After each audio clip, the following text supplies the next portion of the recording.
Aimless is not nothing. Aimless is bad. Nietzsche said if you had a why, you could bear any how. Most people find the meaning in their life through responsibility. I believe the fundamental religious truth of the idea that life is suffering. It's suffering because we're mortal and fragile, and because we're also subject to malevolence at our own hands and at the hands of others. It's a constant existential problem, and that can make you bitter and can make you hopeless and nihilistic and depressed and anxious and likely to abuse substances of various sorts as a medication or an escape. It can augur you in a very large number of ways. And I'm suggesting to people that there is a way out of that. And the way out is to confront that forthrightly and to adopt responsibility in your own life and to try to make the world a better place, and that it's necessary to do that. And that if you don't do that, that things go badly. I think the deck is stacked against everyone to some degree because life is very difficult and we all die. But some people do have it harder than others. And all of us have it very hard at some times in our lives. It's like, well, what's the alternative? You just take responsibility for that and try to struggle uphill, because the alternative makes everything worse. Find something in your life that's so worthwhile doing that the fact that you're going to suffer is justifiable. Yeah, life's rough, no doubt about it. And if good luck comes your way, then you should be grateful for it. And if happiness manages to manifest itself, you should be grateful for that too. So then you might ask yourself, well, what's the best antidote to the discomfort of life? And you might say, well, it's comfort. And I suppose that's what you act out when you swaddle a baby. But a better antidote is something like adventure to excellence. And that's a far better antidote to suffering than the mere absence of suffering. So, not to say that the mere absence of suffering, that's not nothing. I've been a psychotherapist for 20 years. I've seen things you can't imagine, horror shows that you can't fathom, and people who have been hurt in so many ways, so many dimensions. It's like, should they be bitter? Should they be resentful? Should they become violent? These things don't help. They have to struggle uphill despite their excess burden. And it's responsibility, not guilt. It's the female crucifixion. So, and that's exemplified best in, well, the best portrayal of that I've seen is Michelangelo's Pieta. It's a statue of Mary, and she has Christ's body on her, as an adult, on her lap, and he's broken and destroyed, and she's displaying that.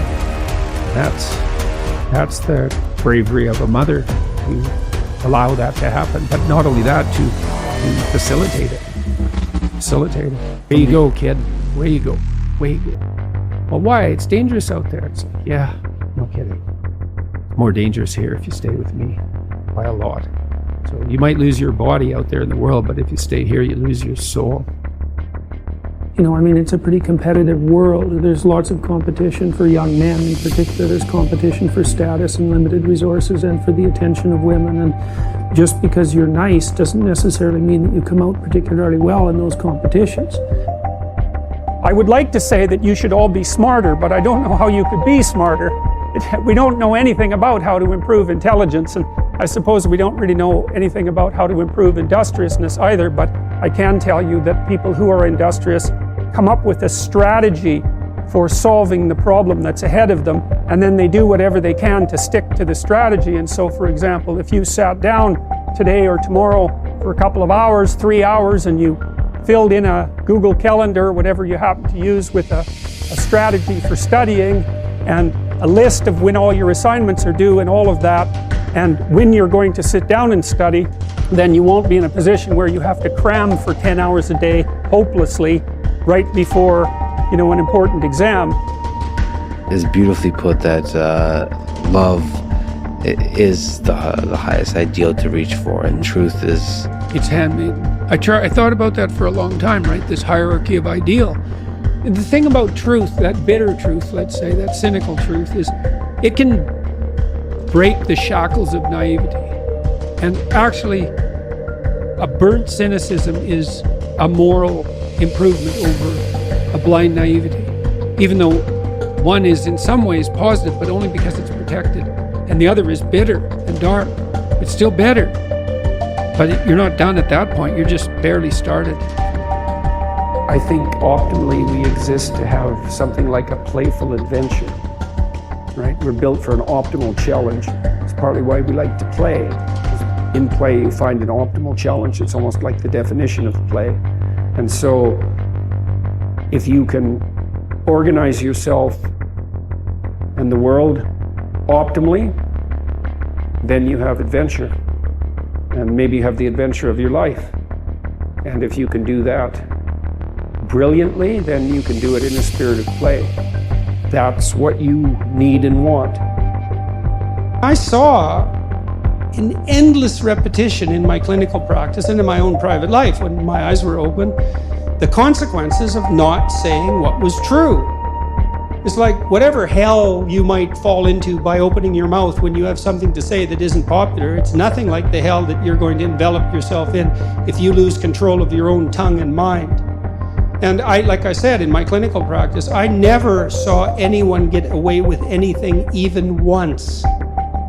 And so all you have in a situation like that is what is the truth. Now, of course, you only have your approximations to the truth, but that's better than nothing. And so you need to be afraid of the right thing, and you should be afraid of contaminating your soul with deceit. That's what you should be afraid of. What happens is, garbage in, garbage out, the old programmer saying goes, and so you'll fill your head with nonsense and no one will call you on it except you, but you can still that voice if you try hard enough. You just wait until you get in real trouble.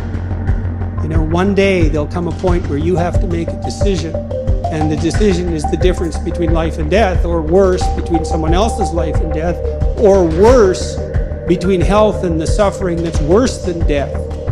And because you compromised yourself to such a degree, you will not be able to rely on your judgment, and you will make the mistake you shouldn't make. And then you're done. And that will absolutely happen. Yeah, well, you set what's great against what's tragic. Yeah. What else could you possibly do? And so then you say, well, how do you find what's great in your own life? And part of that is you watch. It's like, when is it that I'm doing something that alleviates my suffering? Right? It's you have to ask that question to yourself honestly. One of the things you have them do is say, well, why don't you just watch for a week? Like, watch yourself like you don't know who you are, and just see when you're not quite as miserable. Yeah. And then let's see if we can figure out what it is about what you're doing in that situation that's lifting the gloom. It's like, okay, there's something in that that's curative, right? And that's something in that's curative is related to, well, you might say your purpose. It's like maybe part of the reason you're depressed is because you're too isolated. And now we can work on that. So let's see if we can increase the amount of time you're spending with your friends by like 20%. Or maybe you need a couple of new friends. Or maybe you need to work on your comic material, because you can set that against the tragedy of life.